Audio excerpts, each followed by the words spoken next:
¿Cómo les va? Bienvenidos. En la apertura del programa siempre traemos alguna información, alguna noticia que ha pasado en estos últimos días. Lo que vamos a compartir con ustedes ahora está, les diría que vinculado con lo que va a ser la columna vertebral de nuestro programa. Y es algo que está pasando en Chaco y algunos testimonios de personas grandes que han vivido otras épocas nos alertan sobre algunas denuncias que se llevan a cabo en diferentes lugares y que también aquí lo hemos planteado en más de una oportunidad. Hay un movimiento allí en el norte argentino, en el Chaco santafesino y un poco más arriba también, un movimiento contra la desforestación ilegal. Muchos de ellos son, o algunos de ellos son, excombatientes de la guerra del Chaco y que están viendo, después de convivir con el ecosistema, con la naturaleza, están viendo cómo se está modificando y cambiando la escenografía de estos lugares. Algunos datos para que podamos ver la gravedad del tema. Entre 1987 y 2012, en un poco más de aproximadamente 15 años, se perdieron 44.000 kilómetros cuadrados de bosques. Yo sé que esto es muy difícil de ver, pero son varias veces la extensión de la capital federal, como para que tengamos una idea. Solo el año pasado, solo en el 2017, se talaron algo así como 500 hectáreas por día de bosques nativos. Esto está siendo denunciado por diferentes lados. Hay leyes que prohibirían que esto ocurra y sin embargo sigue sucediendo. Por eso lo que queremos compartir con ustedes hoy es este pequeño video, no dura más de 2 minutos, y muestra a las claras cómo hay un movimiento allí en el Chaco, un movimiento contra la desforestación ilegal. Llego ayer sí a Guadalajara, Japón. El 34 me fui en el Chaco. Con todo el corazón la pensé a matar papá. Y no sé, a defender el derecho, ese Chaco, el Chaco. Llego a importar la juventud, la saco con la injusticia, o defenderla. Lo está matando. Este es el 12 de julio. Defendamos nuestro bosque. Luchemos por la paz. Ser como veterano en la guerra del Chaco. Declaro la segunda guerra del Chaco.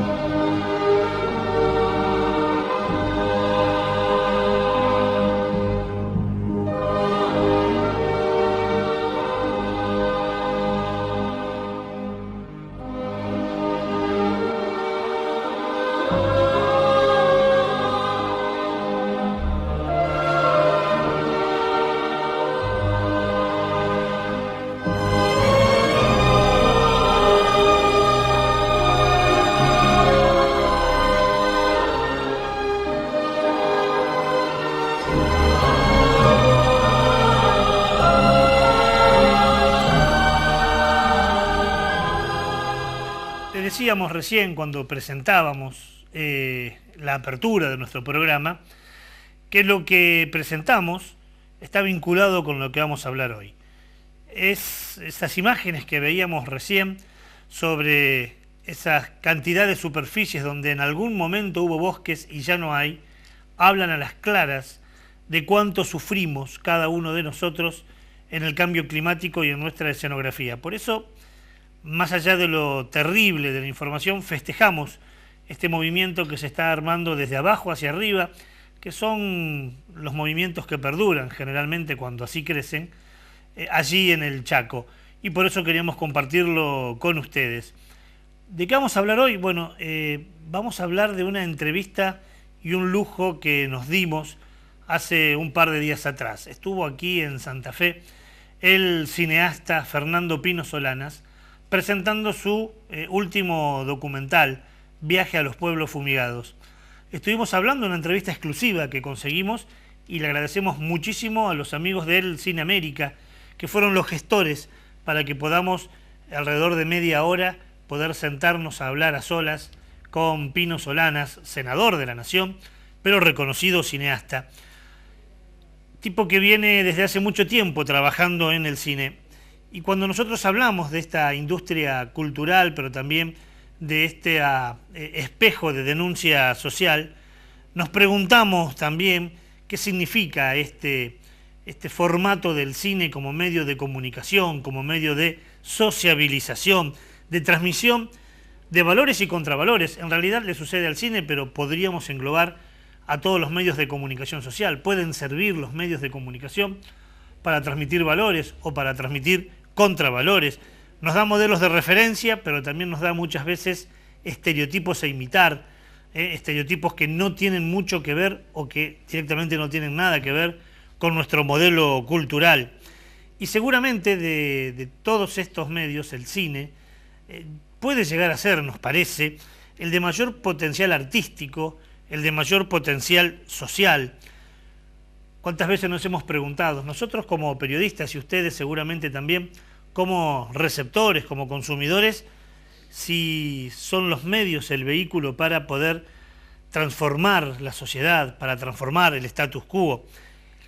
¿Cuántas veces nos preguntamos a través de los medios cuántos mensajes escondidos hay, qué nos quieren decir, cuánto se oculta, cuánto se miente, cuánto se esconde a veces para no decir lo que hay que decir?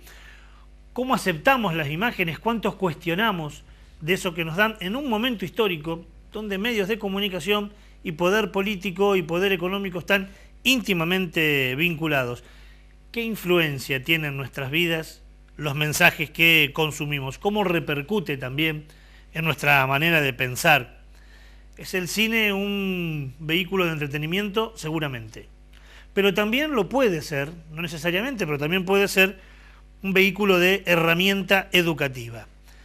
Fernando Pino Solanas tiene 82 años. Estuvo aquí en la ciudad de Santa Fe visitándonos para presentar su último documental. Se llama Viaje a los pueblos fumigados. Más de 7 provincias estuvo recorriendo, investigando y denunciando. Por ejemplo, lo que veíamos en nuestra apertura, la tala indiscriminada de árboles y el uso de agrotóxicos o agroquímicos. Es el 8º largometraje documental que presenta Fernando Pino Solanas en este último tiempo. Me tomo la libertad de leer los anteriores: Memoria del saqueo, La dignidad de los nadies, Argentina latente, La próxima estación, Tierra sublevada, Oro impuro, que tiene 2 partes, Oro negro, La guerra del fracking, y ahora está recorriendo el país y también otros países del mundo con Viaje a los pueblos fumigados. Hablamos con Pino Solanas un sábado a la tarde. Hablamos de muchas cosas, de por ejemplo cómo cambió la Argentina. Hablamos de qué comemos, qué tipo de verduras y hortalizas comemos, lo que hemos dicho tantas veces, una producción frutihortícola que está impregnada de veneno. Pero también hablamos de la carne que comemos, llena de antibióticos y hormonas. Bueno, de un abanico de temas que son muy de onda verde. Hablamos con Fernando Pino Solanas.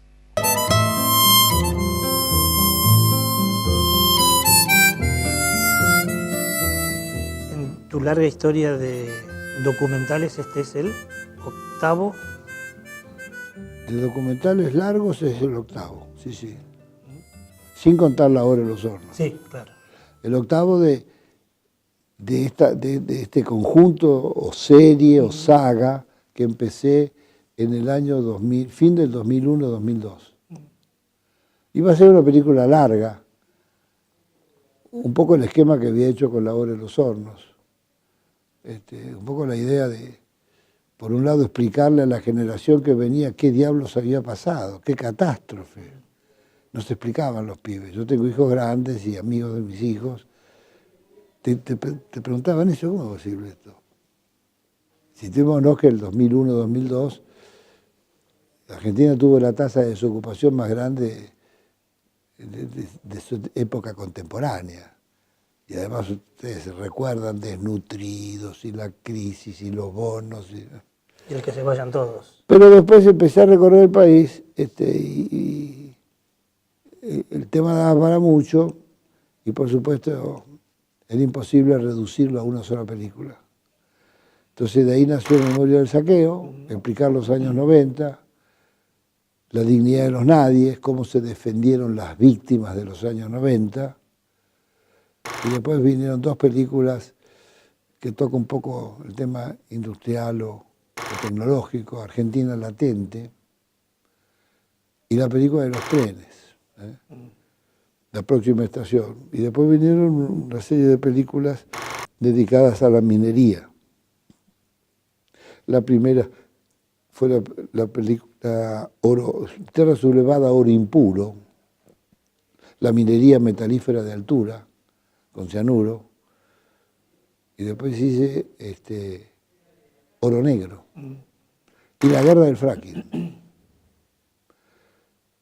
En todas está planteada ya el tema ambiental, en estas 3 o 4 fundamentales.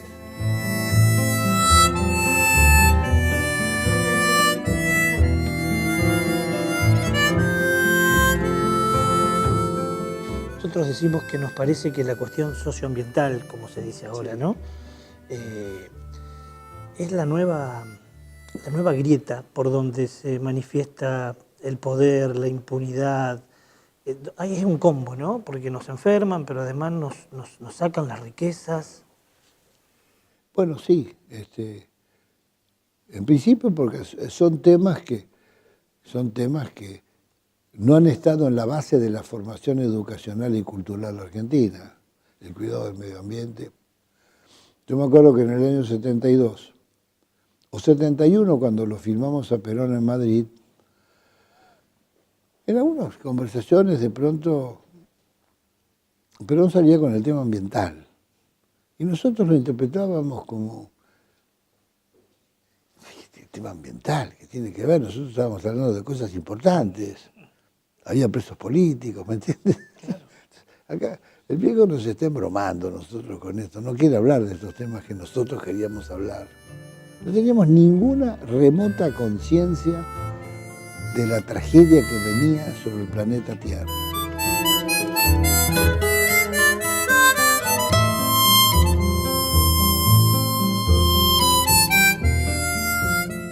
Entre las cosas que nos contaba Pino fuera de la entrevista, nos decía cuándo filma. Y es muy curioso y queremos compartir con usted esto que nos decía Solanas. Él filma en vacaciones, enero, febrero, marzo. Él dice, mientras otros senadores o diputados aprovechan para irse al mar, yo agarro la cámara, que es lo que más me gusta, y empiezo a filmar. Hace varios años que está llevando a cabo esta producción que hoy presenta en Viaje a los Pueblos Fumigados. Y nos contaba eso, ¿no? Que en sus vacaciones, su cable a tierra, su recreación, digamos, tiene que ver con poder sacarse el gusto, el deseo, ese vicio de filmar, que ahora no lo puede hacer con la regularidad que lo hacía antes, a partir de su función como senador de la Nación. Y es interesante porque además, y esto nos consta, muchos de los trabajos que él presenta como documental son los mismos que luego presentas como proyectos o como denuncias en el Senado de la Nación, ya que Pino es, por ejemplo, presidente de la Comisión de Ambiente Sustentable en el Senado y ha hecho documentales sobre fracking, sobre minería y ahora sobre fumigaciones. Tenemos más de la entrevista a Pino, algunos tramos de este documental que está presentando en gran parte del país, pero hacemos un pequeño paréntesis porque se prende la primera luz del semáforo, es la roja, lo que nos dice que tenemos que parar, que tenemos que frenar, porque sería peligroso seguir avanzando, y por eso voy al encuentro de Raúl con la mala noticia. La mala noticia, muy mala. ¿Cómo te va, Ricardo? ¿Cómo andás? Nos lleva a Misiones, ¿no? Investigadores del CONICET están denunciando y alertando sobre que esas plantaciones de pinos, que son plantaciones industriales, no naturales, son las plantaciones que se hacen para luego talar y que va a la industria maderera o a la industria del papel. Así es. Bueno, esas plantaciones no son buenas. No son buenas. Están afectando la diversidad y también la fauna. Así es. Un estudio que realizó el CONICET ahí en la provincia de Misiones. Esto está dentro del programa Forestar 2030 que lanzó el gobierno nacional, proponiendo que distintas provincias planten aquellas plantas que serían mejor para su biodiversidad. Claro. Bueno, el pino no es bueno. Si este programa está en Misiones no va a ser bueno para la biodiversidad de esta zona. Por eso hay que apuntar, hilar fino y ver, tratar de que no sigan talando, de que no sigan plantando para después talar. Claro, por ejemplo, porque un 14% de la provincia de Misiones está plantado con eucaliptos y con pinos. Porque en este caso no es que se planta para generar un medio ambiente sano, Exacto. sino que se planta con la idea de que crezca lo antes posible para luego talarlo, Ajá, ¿no? así es. Bueno, esto dicen los investigadores del CONICET, que afecta y mucho la diversidad, el ecosistema y también la fauna, y por eso te lo presentamos en nuestra primera luz del semáforo, en la luz roja.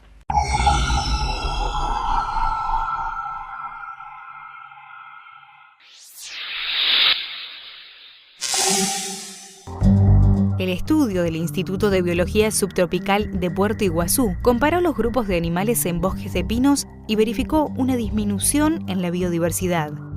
Los resultados que permitieron llegar a esta conclusión fueron obtenidos después de comparar las poblaciones de animales presentes en los bosques nativos con las de los que se encuentran en los cultivos forestales. Tanto los mamíferos como las aves se ven afectados. El estudio también permitió identificar qué especies aparecen más en un tipo de ambiente con respecto al otro. El trabajo permitió formular sugerencias de manejos más adecuados, que son frecuentes en este tipo de plantaciones, pero que no se están aplicando. Según aseguran los investigadores, las buenas prácticas de manejo podrían favorecer a la conservación de la fauna autóctona dentro de paisajes productivos. En Misiones, gran parte de la producción se destina a la industria de pasta celulósica para papel y los árboles se cultivan a muy poca distancia el uno del otro.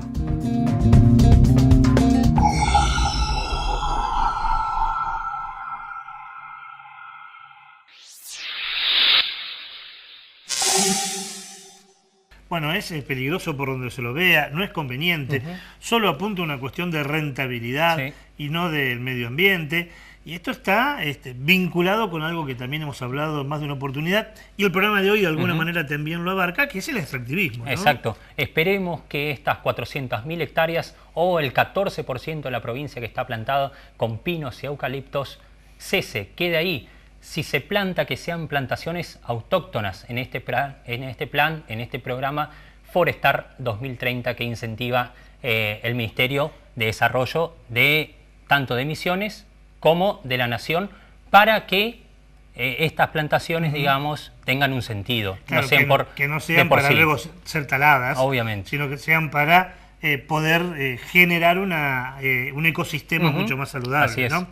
Bueno, una vez más tenemos que denunciar el extractivismo y una vez más tenemos que decir que es bueno que tengamos esta ciencia, en este caso la ciencia digna, como decía Carrasco, y que forma parte del CONICET y que alerta sobre estos temas y que vuelve a prender una luz roja. Con esta luz roja cerramos nuestro primer bloque del programa. Cuando volvamos tenemos más de la entrevista que le hicimos a Fernando Pino Solana.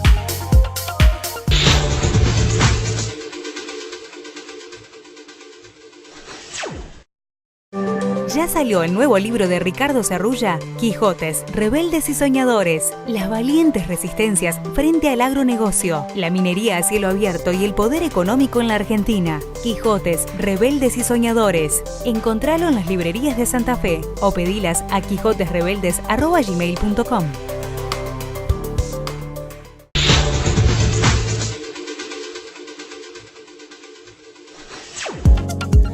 Segundo bloque del programa y lo abrimos como lo cerramos con Raúl. Hablábamos en la luz roja sobre el extractivismo y fue una de las puntas que abordamos con Pino Solanas. Hay libros, hay programas como este u otros, hay jornadas, congresos, talleres que generalmente alertan sobre el extractivismo. Están las asambleas contra el fracking, por ejemplo, en Entre Ríos. Están los encuentros de Paren de Fumigarnos en nuestra zona, en Mendoza también, movilizaciones, encuentros, jornadas, talleres que hablan en contra del fracking, en la Patagonia, a partir de lo que significa la extracción del gas o del petróleo, y en la cordillera de los Andes, todo lo que tiene que ver con la minería a cielo abierto. Son diferentes movimientos grupales que alertan sobre lo malo que significa, desde el punto de vista ambiental, también económico y social, el extractivismo. Cuando hablamos del extractivismo, de lo que tiene que ver en nuestra zona, de los organismos genéticamente modificados en la cosecha, lo dijimos también en más de una oportunidad, ya está probado.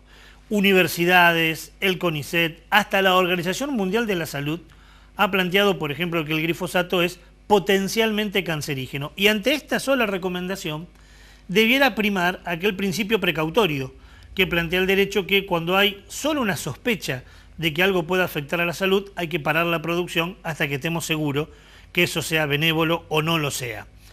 Si le sumamos a su vez los asesinatos, por ejemplo, de integrantes del movimiento de campesinos de Santiago del Estero, que defendieron este tema, del aumento de enfermedades mortales como el cáncer, la leucemia o los abortos que genera o provoca, evidentemente estamos ante una situación donde las autoridades políticas debieran enfrentarlo de otra manera. Y si encima de esto le sumamos que no es positivo desde el punto de vista del trabajo, que no genera más trabajo, estamos viendo que esto influye no solo en la salud y en el ecosistema, sino también en el modelo productivo argentino. Y de eso también charlamos largo y tendido con Fernando Pino Solanas.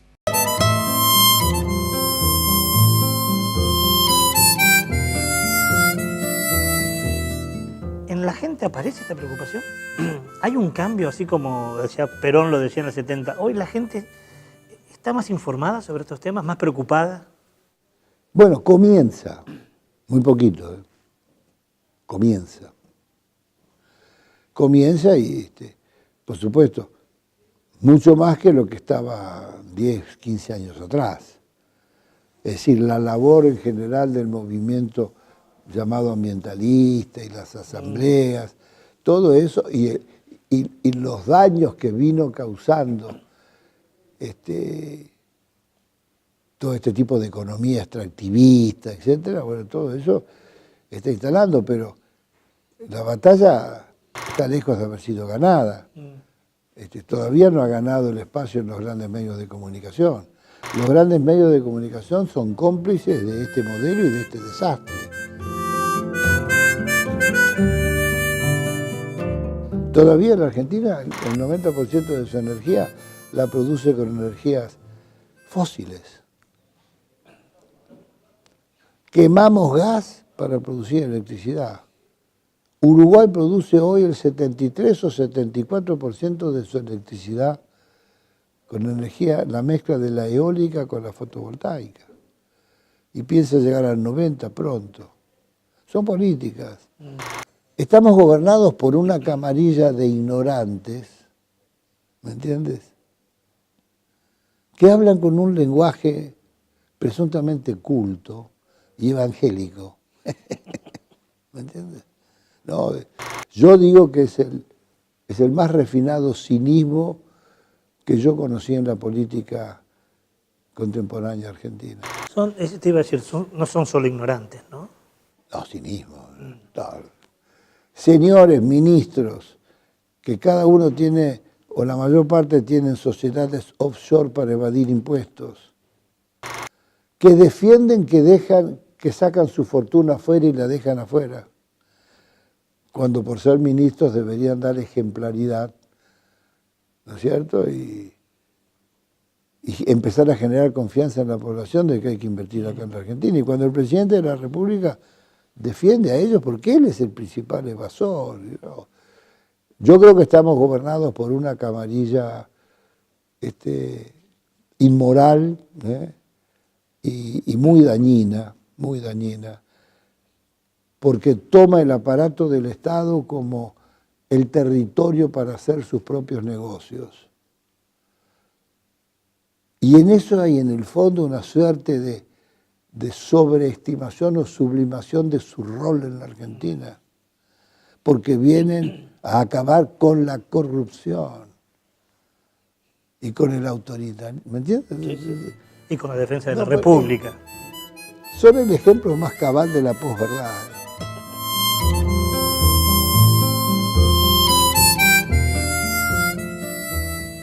Muy interesante lo que hablábamos con Solanas, y es más interesante todavía cuando uno lo ve en el documental. Pudimos estar en una de las funciones del Cine América, en la en la primera, en el Avant Premier, donde estuvo inclusive Pino Solanas luego haciendo un debate sobre el modelo extractivista. Y fundamentalmente, y abrimos una puerta que vamos a abordar en el próximo bloque, no suponer que nada pueda hacerse, no decir que es imposible un cambio de modelo distinto. Y el ejemplo de Uruguay es un buen modelo, es un buen ejemplo. Uruguay tiene una escasez de producción de energía hoy que es alarmante. Uruguay no tiene posibilidades de producir energía genuina a partir de otro recurso que no sea el viento. Y mire que es un país chico y que no es un país atravesado por grandes vientos. Sin embargo, con el aprovechamiento inteligente de la producción de la energía eólica con el viento, hoy Uruguay no podemos decir que se autoabastece, pero casi. Y esto habla a las claras de que cuando hay inteligencia, uno puede, y políticas de Estado, ¿no? Uno puede generar algún tipo de riqueza y confort, no necesariamente desde el punto de vista del extractivismo.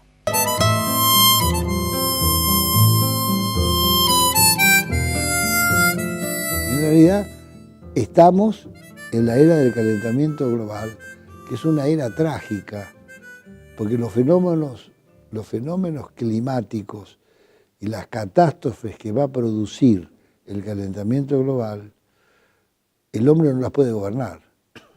Y ahora mismo no podés salir de esto de un día para el otro como si apagáramos ese farol, no podés hacerlo. Y además todas las metas que se fijaron en la COP 21, 22 y 23 no se están cumpliendo. En el año 16 no se cumplieron y el verano del año 16 fue el más caliente de la historia. Y el del 17 fue más caliente que el 16. Y en el año 16, por primera vez, se pudo ver la piel de Groenlandia, porque todos sus hielos se derritieron. Mirá vos qué noticia. Y mientras esto sucede, Trump y otros dicen que es un invento de los chinos, que no pasa nada y seguimos la joda. Es un aventurero, fascistoide aventurero, que demuestra que también los Estados Unidos es también toda esa ignorancia y esa barabucunada de cowboy tardío de Trump, ¿no es cierto? Nadie se lo toma en serio. Pero bueno, es de una enorme gravedad. La población está informada en la epidermis, pero le cuesta meterlo para adentro y le cuesta mucho más le cuesta cambiar de hábitos. Acá hay que impulsar el cambio cultural, porque el calentamiento global es también la consecuencia del derroche, de la sociedad de consumo, del consumismo. Cada producto, cada artículo, cada cosa que consumimos tiene una huella energética y esa energía ha producido gases de efecto invernadero. Entonces cuando se leen las conclusiones que no se trata, en estos años no se trata, en los años por venir, de producir más, esa carrera del desarrollismo. Eso es un delirio. Es exactamente lo contrario. El problema de nuestra época, para defender el planeta Tierra, la vida y el agua, es producir lo menos posible. Racionalizar el consumo, vivir con los menores elementos posibles, dejar el petróleo y el gas abajo, no sacarlo, y usarlo por cuentagotas en aquello que es absolutamente imprescindible y en el tránsito que hay de producir con energías fósiles a vivir con energías renovables y limpias.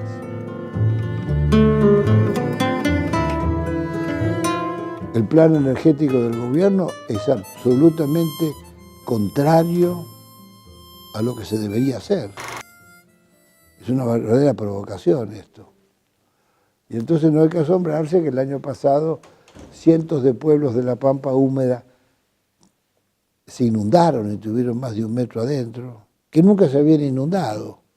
Claro, talaron y levantaron los bosques nativos, que son los que llegan a absorber 10 veces más agua que lo que absorbe ese mismo campo con un cultivo de transgénicos.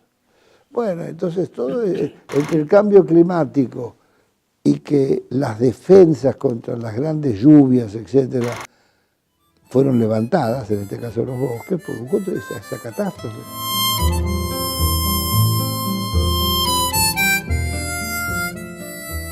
Es la segunda luz del semáforo la que se prende ahora, es la luz amarilla. Me dice la producción que esta luz amarilla es realmente por ahora un proyecto y ojalá que no deje de serlo, pero es inaudito. Lo que va a escuchar es inaudito y me parece que nos lleva a Chubut, ¿no, Raúl? Exactamente. Un proyecto que causa indignación. Y le digo que es un proyecto y un poquito más porque es un acuerdo que ya está firmado entre el gobernador de Chubut y el vicealcalde de una localidad llamada Yoetsu, en Japón, donde se pretende enviar pingüinos de la reserva Punta Tombo, una de las más importantes de nuestro país, para un acuario en Japón. Aparte, pingüinos que son, a ver, de Sí. una reserva natural por un lado, pero además no es una especie que habita en Japón, Así va a es. sufrir mucho ese cambio de esa mudanza, ¿no? Exacto. Por eso hay indignación entre ambientalistas. Por ahora es un acuerdo que está firmado, pero como decimos siempre, por ahí pueden aparecer esas personas, esos valientes que se contraponen a estas Claro. noticias, salen al frente y tratan de frenar esto. Ojalá que sea este el caso. Ojalá que lo sea, por eso lo ubicamos en la luz amarilla, nos sumamos a ese eslabón de cadenas que lo denuncia en esta segunda luz del semáforo.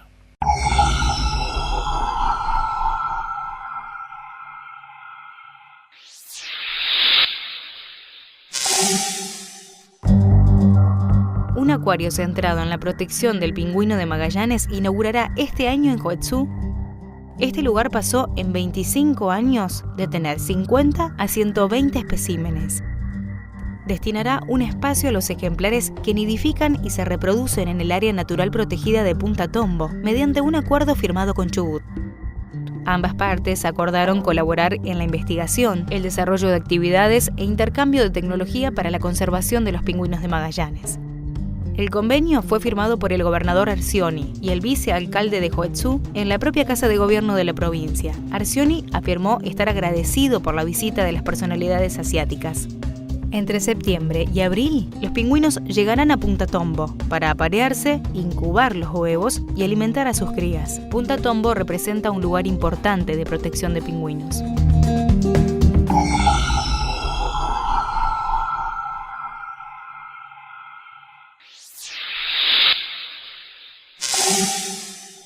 Me quedo con dos Sí. puntas del conflicto que repetimos. Primero, que forman parte de una reserva natural. Uno sabe que lo que está en la reserva natural son organismos vivientes que no pueden ser alterados, Sí. modificados ni violentados. Se está violando una ley ahí. Pero por otro lado, llevarlo a un lugar que no tiene nada que ver Nada con que ver. ellos. Así es. Se repudia totalmente que en el 2018 se tomen, porque se lo van a llevar, ¿sí?, a 18, 20 pingüinos aproximadamente de una reserva natural y lo pongan en un ambiente que no tiene nada que ver con ellos. Es un acuario, ¿sí? Es una protección, dirán algunos. No hay justificativo, me parece, para esto que ya está firmado por el gobernador y el vicealcalde de esta localidad de Japón. Pero aparte lo sacamos de la reserva natural, del lugar natural donde Sí. viven, para ponerlo encerrado en un acuario y en un lugar que no tiene nada que ver con ellos. Ojalá que quede una luz amarilla, Ojalá que lo sea frenen. luz verde en el futuro, ojalá que se frene, pero es inaudito, como decía Raúl, trae mucha bronca, trae mucha indignación, mucha impotencia, y son muchas las voces que se están levantando, más allá de que hoy que estamos hablando con un director de cine, habrá que Sí. decir que forma parte de esas noticias silenciadas de los grandes medios. Segundo corte de nuestro programa, nos queda todavía mucho más material para el Onda Verde del día de hoy.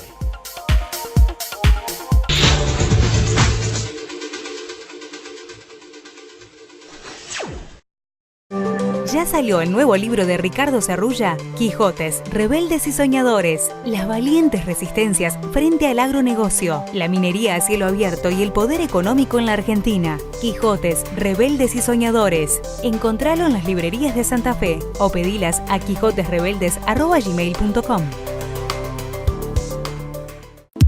Una organización trabajando por todas y cada una de las 40.000 familias municipales de la provincia.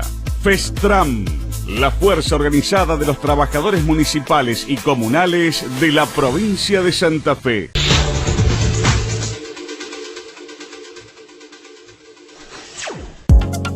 Los medios de comunicación en general y el cine en particular pueden servir como instrumentos de propaganda, pueden servir como instrumentos de divertimento, como instrumento de denuncia, y muchas veces forman parte de esa cadena de dominación, ¿no? La utilización del cine como industria cultural para aplicar una idea no positiva, una idea que no nos beneficia como comunidad. Cuando esto sucedía, Antonio Machado decía que el cine es ese invento maligno, un cine como instrumento de propaganda, como instrumento que engaña. La Guerra Fría lo veíamos mucho, ¿no? En esta parte de Occidente, con las producciones de Hollywood de Rocky, Rambo y tantas otras que formaban parte del cine ya no como divertimento, sino como instrumento de penetración, como instrumento de propaganda. Pensando en esto, uno se retrotrae a algunas frases. Hay una frase bíblica que dice que hay que ver para creer a partir de un episodio bíblico, ¿no? Quizás nosotros tengamos que convertirla en ver para interpretar. Nadie está planteando la censura, sino cómo podemos interpretar a partir de eso y cómo podemos generar en nuestros pueblos, en nuestras comunidades, conciencias no mágicas, conciencias no ingenuas, sino conciencias críticas, aquellas que nos permitan vislumbrar qué nos dicen y ver cómo podemos a partir de ello actuar. Es cierto que con una cámara en el hombro y una idea en la cabeza mucho puede hacerse, y eso es lo que está haciendo Pino Solanas, ¿no? Una cámara en el hombro, algunas ideas importantes y el registro de imágenes, en este caso, en este documental, que aborda los problemas del campesinado, los problemas de la miseria, los problemas de la pobreza. Vimos y disfrutamos, aunque el tema es triste, es duro, pero disfrutamos desde la denuncia y desde la estética Viaje a los pueblos fumigados, que comienza con una imagen. Mire, el encuentro comienza con una imagen aérea, una imagen de un dron seguramente, y una topadora que tala cantidades de árboles. En otro momento vimos a una avioneta fumigadora, vimos a un mosquito fumigador, imágenes muy bien logradas en el documental. Y una tercera imagen que viene a nuestra memoria es la de una funcionaria en un acto agropecuario, inaugurando una maquinaria, una nueva tecnología frente al aplauso de todos, y una avioneta que pasa, en este caso no fumigando veneno, sino fumigando ideología, o sea, con un enorme cartel de propaganda. El documental habla del extractivismo sojero, fundamentalmente. Y me queda también uno de los episodios que, cuando hablando con un dirigente de Federación Agraria Santafesina, el tipo le muestra una extensión enorme de cultivo y le dice: mirá, Pino, esto se cultivó en 1 o 2 horas y con un teléfono celular. Lo que muestra claramente que tampoco es un modelo productivo que genere trabajo. Por el contrario, ha echado a 5 veces la mano de obra del campo que tenía alguna vez nuestra agricultura, que produce el envenenamiento de los suelos, que fomenta, genera y ayuda a que muchas localidades se inunden, que están fumigando hasta escuelas, y por eso también en el documental aparecen los testimonios de las docentes de las escuelas fumigadas. ¿Qué hacemos ante esto? ¿Otro modelo es posible?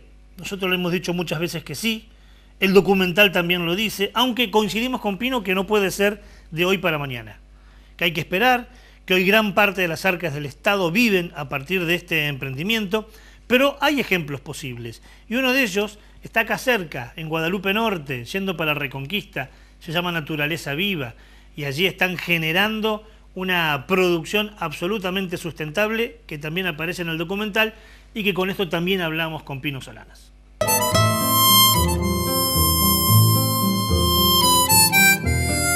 En este viaje a los pueblos fumigados ¿Con qué te encontraste en los testimonios de la gente? ¿Qué es lo que más te llamó la atención? No, te golpea el dolor, ¿viste? Porque una cosa es leer las cosas, y otra cosa es estar ante la realidad, los protagonistas de esa realidad, mejor dicho, las víctimas de esa realidad. Y entonces todo eso toma una dimensión humana, que es lo que yo me convenció que era necesario hacer una película.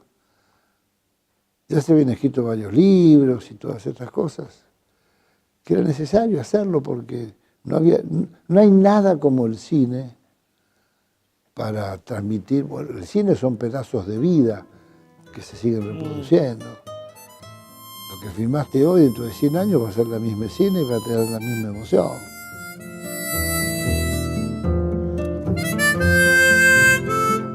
Yo presido la Comisión de Ambiente Sustentable del Senado desde fines del año 13 que ingresé a la Cámara. Y ahí recibí innumerables denuncias y visitas. Y me di cuenta que era necesario rescatar eso. Es una película que se fue haciendo de a pedacitos y de a poquito. Porque yo trabajo el cine en el verano. Lo uso para desintoxicarme de la política. Entonces, mientras otros se van todo el verano a la playa, etcétera, yo utilizo desde mediados de diciembre hasta mediados de febrero. Son 2 meses que puedo zambullirme en algún proyecto, y así hice estas 8 películas. Y en esos testimonios de viaje a pueblos fumigados, mucha gente enferma, ¿no? Sí, claro, bueno, yo fui a... Mi viaje fue un viaje que yo no fui a la pesca. Claro. Fui a Goya porque era el juicio de los 2 chicos, y así fui haciendo mi ruta. Pero fueron sucesivos viajes.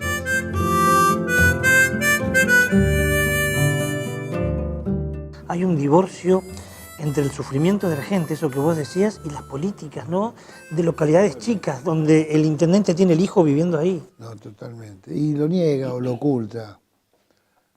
Lo oculta. Estos son temas que la convicción de que esta buena era de vacas gordas que nos posibilitan los commodities y los buenos precios, se puede acabar. No hagamos olas, no denunciemos esto. Y te encontrás con gente que dice siempre se fumigó. Pero bueno, hoy los métodos de fumigación y los venenos son más poderosos, los suelos se hicieron resistentes, las malezas se hicieron resistentes, los bichos también, donde se ponía 3 litros de glifosato se ponen 5 o 6. El año pasado se tiraron 340 millones de litros de glifosato. Mucho.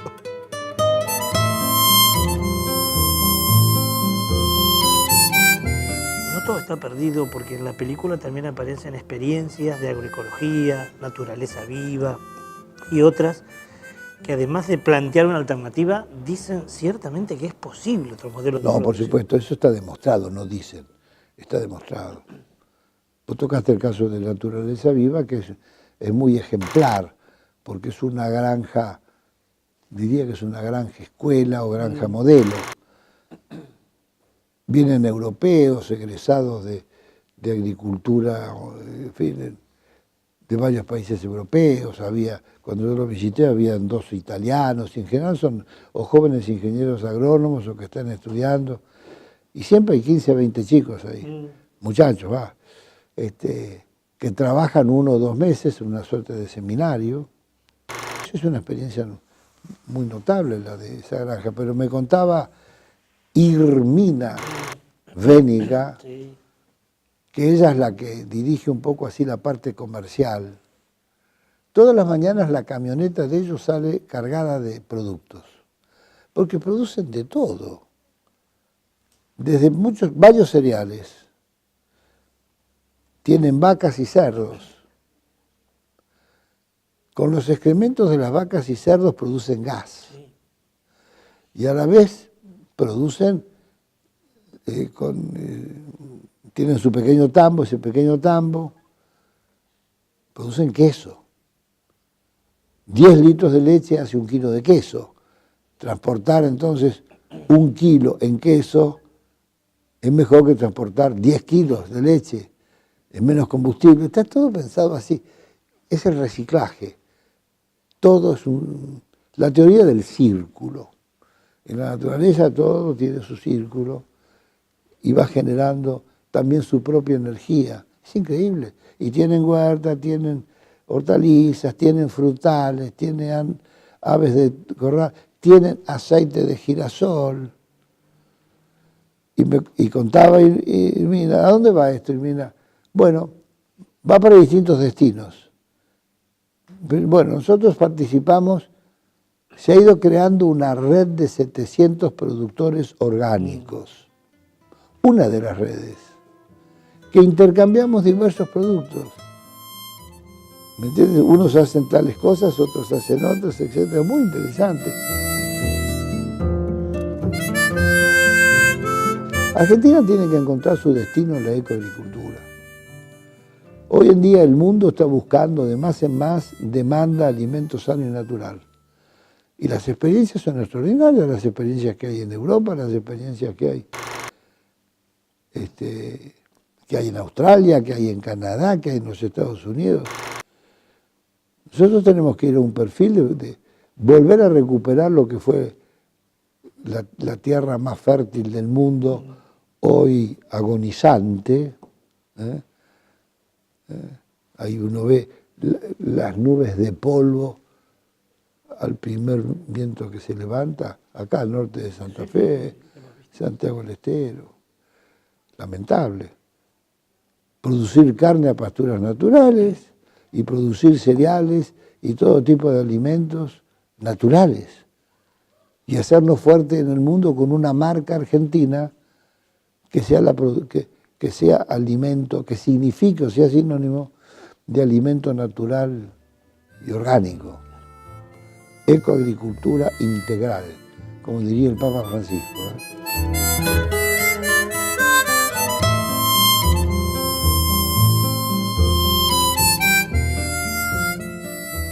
Interesante, ¿no? Otro modelo es posible, no lo podemos cambiar de hoy para mañana, pero empezar a ver que se puede modificar ya es un paso, ya es un avance. Podemos avanzar porque se prende la última luz del semáforo, es la verde, la que nos habilita a seguir, la que nos habilita a continuar, y es la buena noticia de la buena semana. noticia, ¿sí? ¿Cuánto hace? Muy pocos programas atrás. En el programa pasado. Hablábamos de el Estado peruano le había dado a una empresa la concesión de una bellísima montaña, se llama la montaña de los 7 colores. Sí. Se lo había dado para que la modifiquen, para que la exploten, para que la dinamiten y generen allí producción de minería a cielo abierto. Estábamos alarmados, tristes por eso. Bueno, ahora lo ponemos en la luz verde porque la empresa dijo no hay consenso social. Así es. Muchas veces seguimos las noticias, por ejemplo lo que pusimos la semana pasada en la luz amarilla, hoy por suerte es una luz verde. Esta concesión que tenía la empresa Minque en Perú, así se llama, renunció. Dijo, por todo el consenso que no logramos en la sociedad y sí pensábamos que íbamos a tener, renunciamos, nos vamos. Le decimos, acá está el comunicado, acá está el decreto, acá están los papeles, hagan ustedes lo que quieran con la montaña. Es una montaña que ahora se ocupa mucho para lo que tiene que ver con el turismo, por ejemplo, y se fomenta mucho el turismo. Ahí están las principales ganancias de Cusco, de esta región que tiene la montaña. Pero por suerte, afortunadamente, la montaña no va a ser utilizada para el extractivismo que tiene que ver con esta minera multinacional que iba a volar, literalmente iba a volar la montaña de los 7 colores. Imagínese si alguna vez pudo ir o lo vio en algún documental en el camino de la quebrada de la Mahuaca, el Cerro de los 7 colores. Algo muy similar, usted lo va a ver ahora en las imágenes que Raúl presenta en esta luz verde. En la movilización de pueblos originarios y de otros habitantes no le dieron consenso. La empresa tuvo que irse, es una muy buena noticia. Por eso lo ubicamos en la luz verde.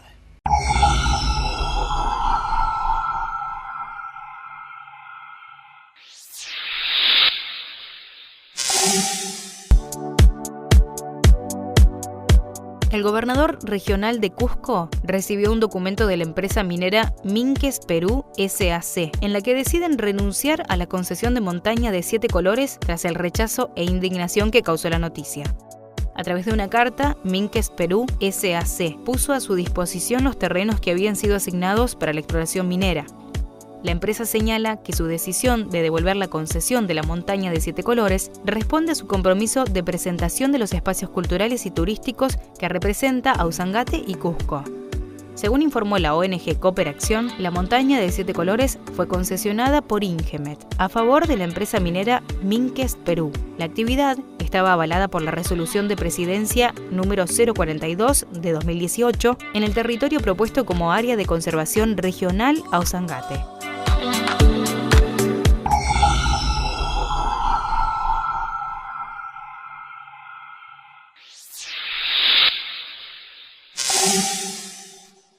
Me da algo de risa, de ironía, Sí. Lo benévolo que se presenta en la empresa. Nos vamos porque nosotros, dijo, respetamos los espacios culturales Sí, y respetamos los espacios turísticos. así es. Digo, y me permito una Está en el licencia comunicado. idiomática. Minga, fue porque no hubo Un acuerdo con la apoyo de sociedad. gente, ¿no? Sí, sí. ¿Cuántas veces empresas que tenemos en nuestro país, por ejemplo, no tienen el consenso social y siguen haciéndolo? Siguen explotando. Bueno, La Barrick, por ejemplo. Pero hay ejemplos interesantes en Loncompue, en Esquel, en Famatina. De resistencia por el cual tuvieron que irse estos emprendimientos. Algo parecido pasó aquí también. Así es. Y está bueno, así como otro modelo es posible, lo decíamos con Pino, la resistencia muchas veces le dobla la mano. En esta pelea de David y Goliat, a veces el filistero gana con una onda, le gana a la espada. Tiene un capítulo más para su libro. Sí, ¿no? Vamos a poner otro. Vamos a nuestro habitual momento de presentarle esas actividades que se organizan en nuestra zona y que la resumimos en nuestra agenda verde. Del 30 de julio al 3 de agosto se realizarán las 10º Jornadas Nacionales de Ciencias del Mar, organizadas por la Facultad de Ciencias Exactas de la Universidad de Buenos Aires. El objetivo es crear un ámbito de intercambio entre profesionales para evaluar y proponer soluciones a problemas vinculados al cuidado del ambiente marino. Las jornadas comienzan el 30 de julio y se realizarán en Intendente Giraldes, 2160, Ciudad Universitaria, Pabellón 2, Núñez, Buenos Aires. Más información en Jornadas del Mar 2018, exactas.uba.ar. Continúa el ciclo de Ecología de Rosario, coordinado por el periodista Sergio Rinaldi. El lunes 16 contará con la presencia de integrantes de la Asociación Civil Soluciones Tecnológicas Sustentables, quienes hablarán sobre la crisis energética y el cambio climático, entre otros temas. Contarán también sus proyectos en marcha. Con entrada gratuita, el encuentro comenzará a las 20 en el Centro Cultural Fontana Rosa, Avenida San Martín 1080 de la ciudad de Rosario. Este documental que estuvo en Santa Fe hasta hace muy pocos días, en el Cine América, enorme abrazo a Guillermo Arch y a toda la gente que trabaja en el Cine América por posibilitarnos esta entrevista, más que posibilitarnos, mediar para que podamos hacerle esta entrevista a Pino Solanas. Enorme abrazo a Pino Solanas, que con 82 años ese día recibió a gran parte de la prensa y nos recibió a nosotros con mucha predisposición y mucho afecto. Y que habrá que decir que este documental se presentó antes afuera del país que acá, en febrero, en el Festival Internacional de Cine de Berlín, donde recibió cuantiosos premios y donde volvió a demostrar en el exterior cómo es el modelo productivo argentino.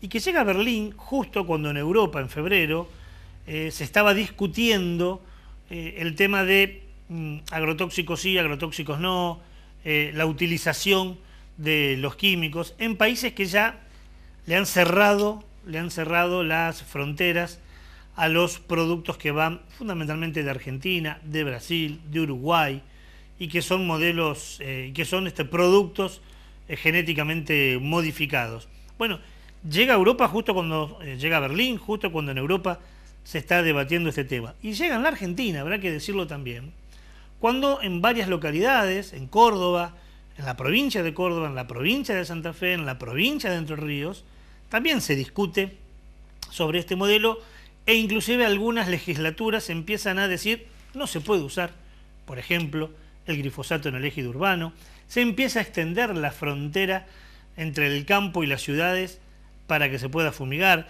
se propone prohibir la fumigación aérea. Evidentemente hay un malestar social y una movilización que hace un tiempo no existía, en un momento además internacional muy perverso. Usted se habrá enterado que Monsanto fue comprado por Bayer y que entre las cosas que se tiene pensado es sacar el nombre. Hoy por hoy todavía es Bayer Monsanto, pero se dice que de acá a un tiempo solo va a ser Bayer y de esta manera se limpia, ¿no? Que hablábamos de la conciencia mágica, de la conciencia ingenua, de la conciencia crítica, cómo cambiar un nombre limpia, licúa. En este caso ya no es más Monsanto, que está endemonizado por gran parte de la sociedad, que fue decretada por el Tribunal de la Haya como el responsable de ecocidio, sino que ahora es Bayer, una empresa más vinculada a los remedios. Podríamos decir, si nadie nos escuchara, que parece que primero te enferman y después te curan, ¿no? Primero te venden el veneno y después te venden el remedio. Qué negocio perverso el de esta gente. El documental es por demás interesante. El documental vuelve a demostrar, digo vuelve porque mire que está demostrado ya, ¿no? Vuelve a demostrar que están envenenando la tierra, el agua, el suelo, que están matando, vamos a hablar de manera muy popular, los bichos, las lombrices, que tienen algo que hacer en ese lugar. Sin ellos no se podría generar la riqueza de la tierra. El documental muestra que la naturaleza todavía tiene sentido, que tenemos que trabajar para poder protegerla. Y el documental muestra que otro modelo es posible. Todo esto se ve en el documental y hoy quisimos presentárselo a ustedes de una manera periodística, que es la entrevista con el realizador. Un realizador que muestra la cara palpable, además de la miseria, de cuánta gente se queda sin trabajo, de cuánta gente se queda fuera del sistema a partir de este modelo. Una película que seguramente no es un libro de ciencia, una película que abre una ventana al descubrimiento, abre una ventana a la denuncia.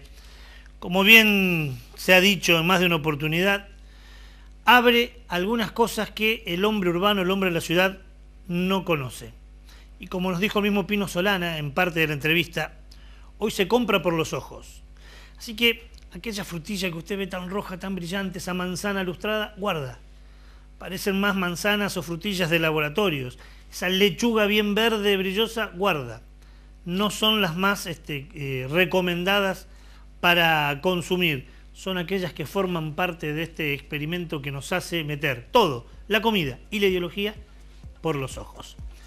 Con esta idea cerramos nuestro programa de hoy y le invitamos, como siempre, ¿le pareció bien? Dentro de 7 días, una semana, a desandar juntos 60 minutos para ver cómo defendemos nuestra propia salud y la salud de los semejantes y de la tierra, a ver si nos podemos subir a esta onda verde. Gracias por todo, hasta la semana que viene.